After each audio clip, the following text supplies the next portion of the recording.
Assalamualaikum warahmatullahi wabarakatuh. Perkenalkan, nama saya Ferry Rahman, NPM 2201011035 dari Prodi Pendidikan Agama Islam kelas G pada mata kuliah Bimbingan dan Konseling dengan dosen pengampu Bu Nuria. Di sini saya akan mempresentasikan materi saya dengan judul Bidang Layanan dalam Permendikbud nomor 111 tahun 2014.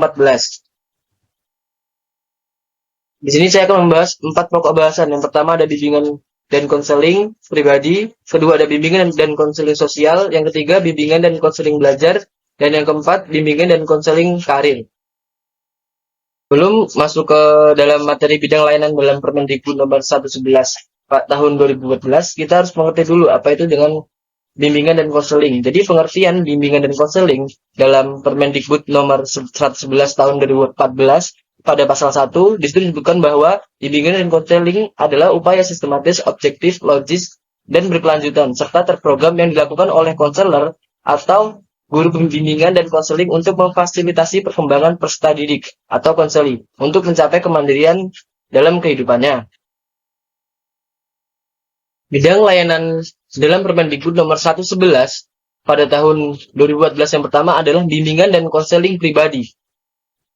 Jadi pengertian dari bimbingan dan konseling pribadi ini adalah proses di mana seseorang konselor atau pembimbing dan tutor itu membantu peserta didik untuk memahami, menerima, memimpin, dan mengambil keputusan, serta memenuhi aspek pribadinya secara bertanggung jawab untuk mencapai perkembangan pribadi yang optimal dan kebahagiaan serta mendapatkan keamanan dalam kehidupan.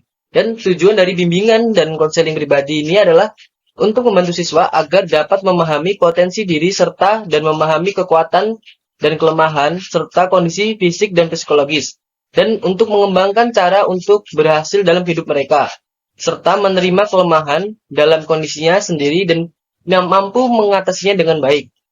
Sedangkan ruang lingkup dari bimbingan dan konseling pribadi ini secara umum cakupan materi bimbingan dan konseling personal ini meliputi pemahaman diri, pengembangan kelebihan diri, mitigasi kelemahan diri, keselarasan dalam pengembangan cipta indera, kematangan kreativitas indera, dan realisasi diri. Dalam perilaku orang yang bertanggung jawab, materi bimbingan dan konseling personal dapat dirumuskan berdasarkan analisis kebutuhan pengembangan diri peserta didik, kebijakan pendidikan yang akan dilaksanakan, dan kajian literatur. Materi yang selanjutnya adalah bimbingan dan konseling sosial. Pengertian dari bimbingan dan konseling sosial ini adalah suatu proses di mana tutor membantu siswa untuk mampu memahami lingkungannya dan mampu melakukan interaksi sosial yang positif, memiliki keterampilan interaksi sosial, mengatasi masalah sosial yang dihadapinya, beradaptasi dan membangun hubungan yang harmonis dengan lingkungan sosial untuk mencapai kebahagiaan dan makna hidup mereka. Dan tujuan dari bimbingan dan konseling sosial ini adalah supaya siswa dapat menempatkan diri pada posisi orang lain, dan supaya siswa dapat memahami keragaman latar belakang sosial budaya, siswa mampu menghormati dan menghargai orang lain, serta siswa dapat menyelesaikan diri sesuai dengan nilai dan norma yang berlaku, berinteraksi sosial secara efektif, bekerjasama dengan orang lain, dan mampu menyelesaikan konflik dengan orang lain berdasarkan prinsip saling menguntungkan. Dan ruang lingkup dari bimbingan dan konseling sosial ini secara umum, materi penyuluhan dan konseling sosial ini meliputi pemahaman tentang keragaman budaya, nilai dan norma sosial, sikap sosial yang positif seperti empati, altruisme, toleransi, kepedulian, dan kerjasama, dan keterampilan resolusi konflik yang produktif dan hubungan sosial yang efektif. Dan materi berikutnya adalah bimbingan dan konseling belajar. Pengertian dari bimbingan dan konseling belajar adalah proses pemberian bantuan konselor atau guru bimbingan dan konseling kepada peserta didik atau konseli dalam mengenali potensi diri untuk belajar, memiliki sikap dan keterampilan belajar, terampil merencanakan pendidikan, memiliki kesiapan untuk menghadapi ujian, memiliki kebiasaan belajar teratur untuk mencapai hasil belajar secara optimal sehingga dapat mencapai kesuksesan, kesejahteraan, dan kebahagiaan dalam kehidupannya. Yang berikutnya, tujuan dari bimbingan dan konseling belajar. Jadi tujuan dari bimbingan dan konseling belajar bertujuan membantu peserta didik untuk menyadari potensi diri dalam aspek belajar dan memahami berbagai hambatan belajar dan untuk memiliki sikap dan kebiasaan belajar yang positif.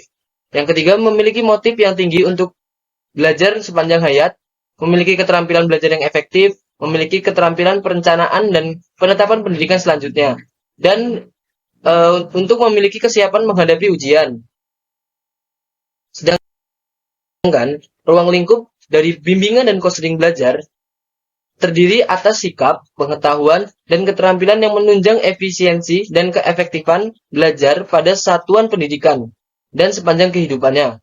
Menyelesaikan studi pada satuan pendidikan, memilih studi lanjut, dan makna prestasi akademik dan non-akademik dalam pendidikan, dunia kerja, dan kehidupan masyarakat. Untuk materi yang terakhir adalah bimbingan dan konseling karir. Jadi, pengertian dari bimbingan dan konseling karir adalah proses pemberian bantuan konselor atau guru pembimbing dan konseling kepada peserta didik atau konseli untuk mengalami pertumbuhan, perkembangan, eksplorasi, aspirasi, dan pengambilan keputusan karir sepanjang rentan hidupnya secara rasional dan realistis berdasarkan informasi potensi diri dan kesempatan yang tersedia di lingkungan hidupnya sehingga dapat mencapai kesuksesan dalam kehidupannya. Tujuan dari bimbingan dan konselir karir ini adalah yang pertama, agar peserta didik akan memiliki pemahaman diri dari kemampuan, minat, dan kepribadian yang terkait dengan pekerjaan dan dapat memiliki pengetahuan mengenai dunia kerja dan informasi karir yang menunjang kematangan kompetensi karir dan memiliki sikap positif terhadap dunia kerja dan juga dapat memahami relevansi kemampuan menguasai pelajaran dalam persyaratan keahlian atau keterampilan bidang pekerjaan yang menjadi cita-cita karirnya masa depan, dan dapat memiliki kemampuan untuk membentuk identitas karir dengan cara mengenali ciri-ciri pekerjaan, persyaratan kemampuan yang dituntut, lingkungan sosio-psikologis pekerjaan, prospek kerja, dan kesejahteraan kerja, dan memiliki kemampuan merencanakan masa depan, yaitu merancang kehidupan secara rasional untuk memperoleh peran-peran yang sesuai dengan minat, kemampuan, dan kondisi kehidupan sosial ekonomi, dan membentuk pola karir, mengenal keterampilan, kemampuan, dan minat, memiliki kemampuan atau kematangan untuk mengambil keputusan karir. Dan ruang lingkup dari bimbingan dan konseling karir ini adalah terdiri atas pengembangan sikap positif terhadap pekerjaan, pengembangan keterampilan menempuh masa transisi secara positif dari masa bersekolah ke masa bekerja, pengembangan kesadaran terhadap berbagai pilihan karir, informasi pekerjaan, ketentuan sekolah dan pelatihan kerja, kesadaran akan hubungan beragam tujuan hidup dengan nilai, bakat, minat, kecakapan, dan kepribadian masing-masing. Untuk ini, secara berurutan dan berkesinambungan, kompetensi karir peserta didik difasilitasi bimbingan dan konseling dalam setiap jenjang pendidikan dasar dan menengah. Mungkin itu saja yang bisa saya sampaikan. Jika ada salah dalam menyampaikan materi, saya memohon maaf dan kepada Allah saya mohon ampun. Saya akhiri. Wassalamualaikum warahmatullahi wabarakatuh.